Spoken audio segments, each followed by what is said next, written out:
Media మిత్రులకు నమస్కారం. ఒక 10 రోజుల ముంగట నేను ప్రెస్ మీట్ పెట్టి మరి బీఆర్ఎస్ పార్టీలో జరుగుతున్నటువంటి కుటుంబ కుంపటి గురించి, కూతురు తండ్రిని ఉద్దేశించి రాసినటువంటి లేఖ గురించి, అందులో పొందుపరిచినటువంటి అంశాల గురించి చాలా స్పష్టంగా మీడియా ముఖంగా తెలంగాణ ప్రజానికానికి చెప్పడం జరిగింది. తర్వాత అవి ఫేక్ లెటర్లని, లేకపోతే కాంగ్రెస్ పార్టీ నుంచి నేనే ఏదో తయారు చేసినా అని, లేకపోతే అందులో వాస్తవాలు ఏమీ లేవని, వాళ్ళ కింద ఉండి జీతాలు తీసుకుంటున్నటువంటి కొంతమంది సోషల్ మీడియా, తర్వాత కొంతమంది యూట్యూబ్ ఛానళ్ళు, తర్వాత వాళ్ళ ప్రచారం తప్ప వేరే ప్రజానికమో లేకపోతే ప్రజాస్వామ్యమో పట్టించుకున్నటువంటి కొంతమంది, ఇవన్నీ ఇదంతా కూడా ఒక ఫేక్ న్యూస్, ఫేక్ లెటర్లు అట్లాంటివి లేనే లేవు అని మాట్లాడితే, నిన్న విమానాశ్రయంలో స్వయాన కల్వకుంట్ల కవిత గారు ఆమె రాసినటువంటి లేఖ గురించి ప్రస్తావించినటువంటి అంశాన్ని నేను మళ్ళొకసారి గుర్తు చేస్తూ, ఆమె అక్కడికి ఆపకుండా కేసీఆర్ గారు దేవుడు లాంటి వాడు, కానీ ఆయన చుట్టుముట్టు కూడా దయ్యాలు చేరినాయి అనేటటువంటి ఒక అంశాన్ని ప్రస్తావించిండ్రు.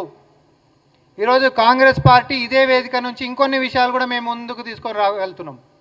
ఏమని, అసలు కన్న బిడ్డ తండ్రితోటి పంచుకోలేనటువంటి పరిస్థితులు, ఉత్తరాలు రాసి మరి చెప్పుకోవాల్సినటువంటి దుస్థితి, మరి ఆ దేవుడి పక్కన ఉంటున్నటువంటి ఏ దయ్యాలు కలిగించినాయి అనేటటువంటిది మనం మాట్లాడుకోవాలి.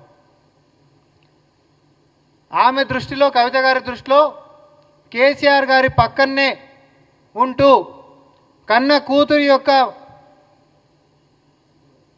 సమావేశాన్ని కూడా జరగనీయకుండా, తన మనసులోపటి మాటల్ని కూడా చెప్పనీయకుండా ఆపినటువంటి అతిపెద్ద దయ్యం ఎవరు అనంటే సంతోష్ రావు.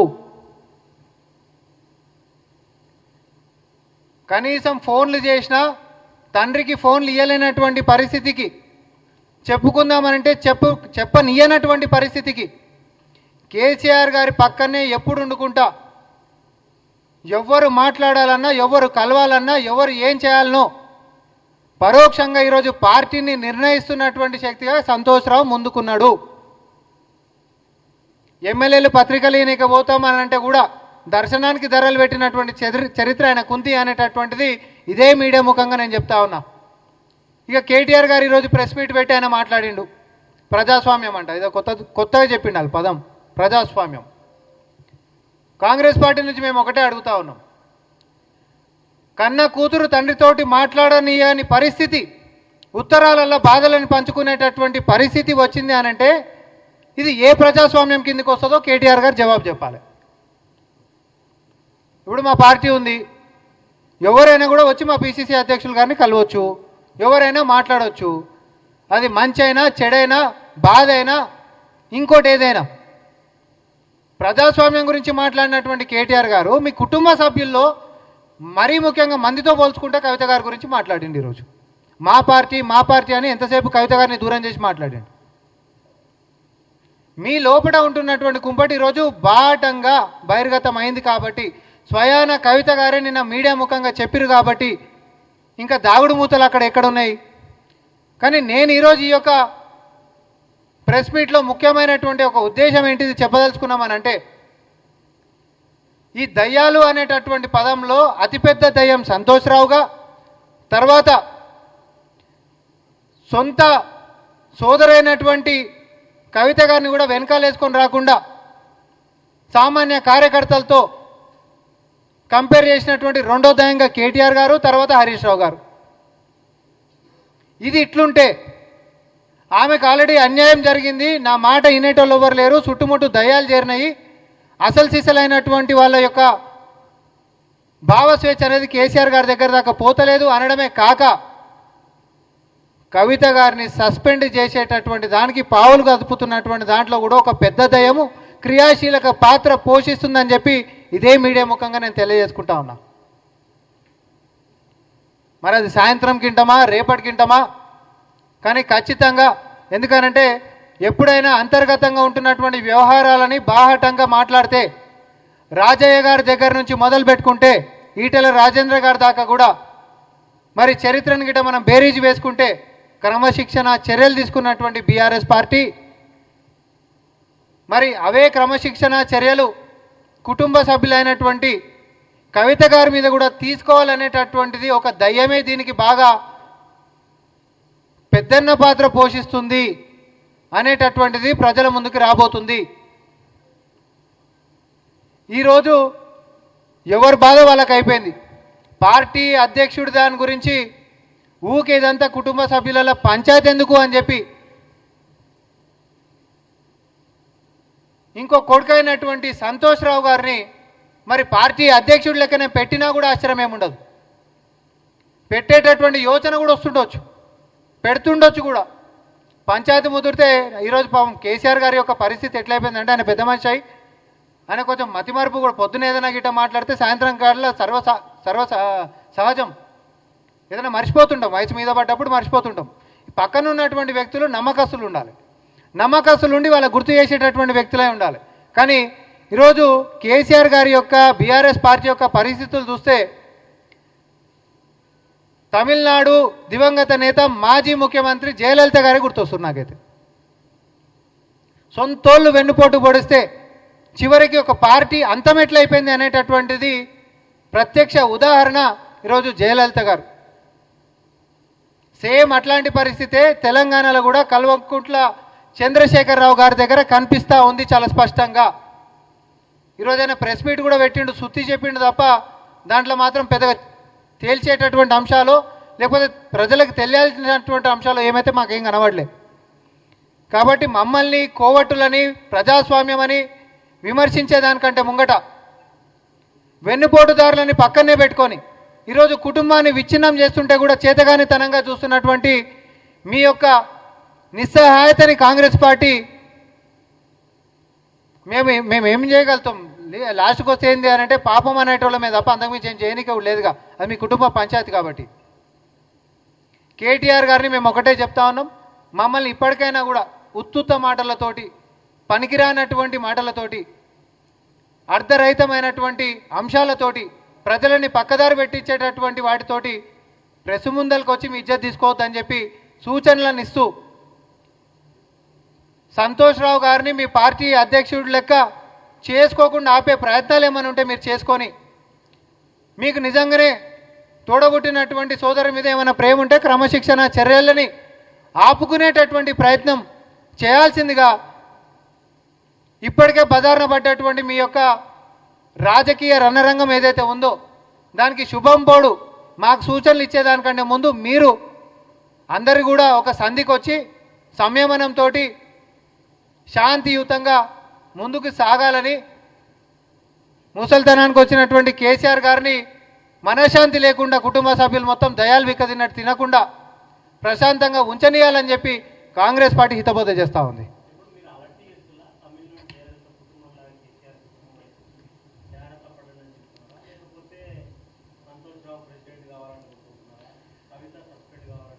నేను ఇప్పుడు కూడా చెప్తున్నా, మళ్ళీ నేను వాస్తవాలే చెప్తా ఉన్నా. కుటుంబంలో రగులుతున్నటువంటి చిచ్చు ఆల్రెడీ రగిలింది.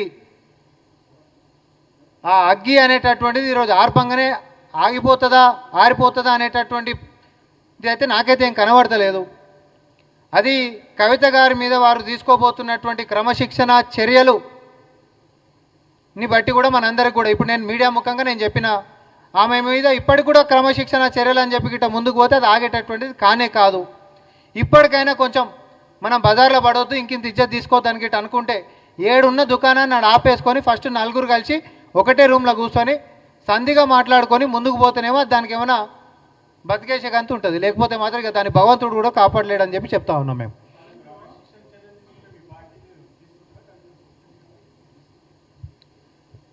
మా పార్టీ తీసుకుంటుందా, ఆమె కొత్త పార్టీ పెడుతుందా అనేటటువంటిది నా గత ప్రెస్ మీట్లోనే నేను చెప్పిన.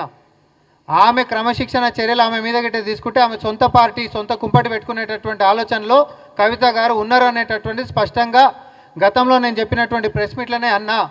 లేఖ రాసిన విషయము చెప్పినా లేఖకి స్పందన రాకపోతే తనకుంటున్నటువంటి ఆలోచనలు సొంత ఆలోచనలు చేసుకునేటటువంటి దృష్టిలో కవిత గారు ఉన్నారనేటటువంటిది కూడా నేను గతంలోనే చెప్పిన. సో నేను చెప్పినటువంటిది సగం ఎపిసోడే అయింది. లేఖ బయటికి వచ్చింది, లేఖ నుంచి స్పందన ఉందా లేకపోతే ఆమె మీద చర్యలు తీసుకుంటారు అనేటటువంటి మనం వేచి చూడాల్సింది ఉంది. చర్యలు తీసుకురా అనుకో నేను చెప్పిన అంశమే జరగబోతుంది కూడా.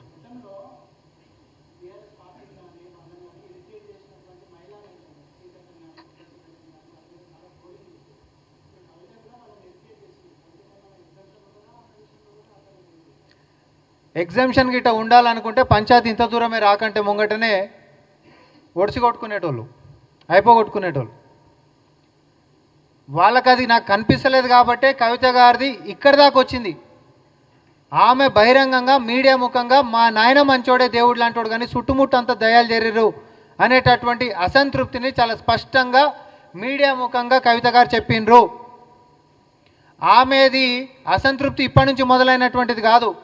వాళ్ళ నాయన 10 సంవత్సరాల పరిపాలన మీద మనం చక్కదిద్దుకోవాల్సినటువంటి అంశాలు ఉన్నాయని సూచనల మార్గంగా మీడియా ముఖంగా ఆమె చెప్పినప్పటి నుంచి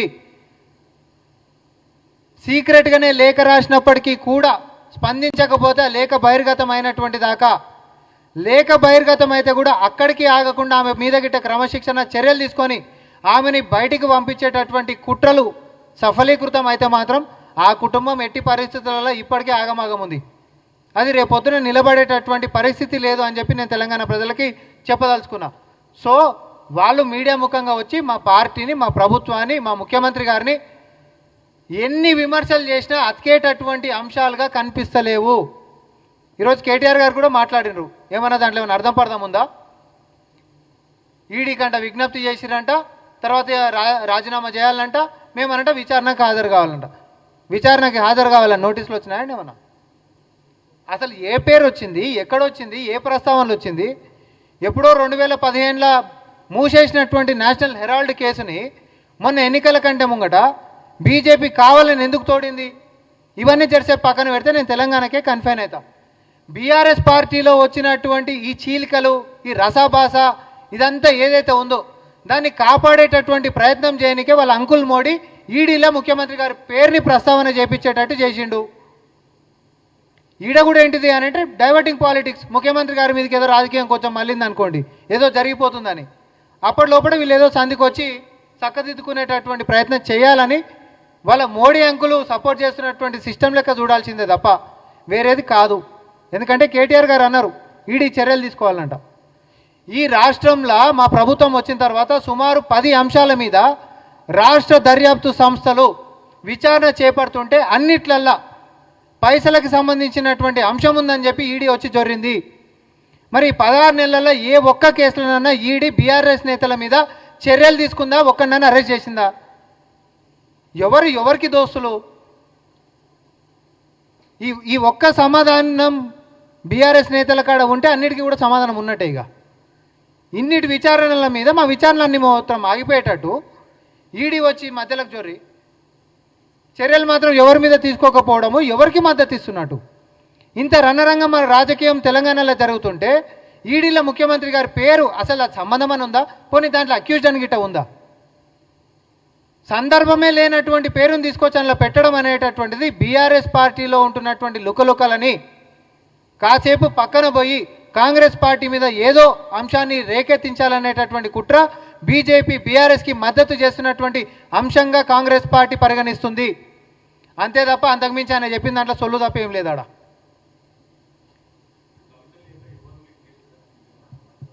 ఇగో ఏ రాజకీయ పార్టీలలోనైనా సోర్సెస్ ఉంటాయి. ఆ సోర్సెస్ని బయటకు చెప్పారు. మీరు మాత్రం మీడియా మీరే కథనం రాస్తారు, మీకు ఎవరో సోర్స్ చెప్తారు, బయటకు చెప్తారా మీరు? ఆడ ఉన్నాయి రెండు పంచాయతీ ఇద్దరి మధ్యలోనే జరిగింది. ఎవరికి? తండ్రికి కూతురికి. ఇక మీరు దాన్ని ఎట్లా బేరీజ్ చేసుకొని ఎట్లా రాసుకుంటే అట్లా, కానీ సోర్స్ ఎట్లా చెప్తాం? ఇప్పుడు నేను విచారణకు సంబంధించి కూడా చెప్తూనే ఉన్నా కదా.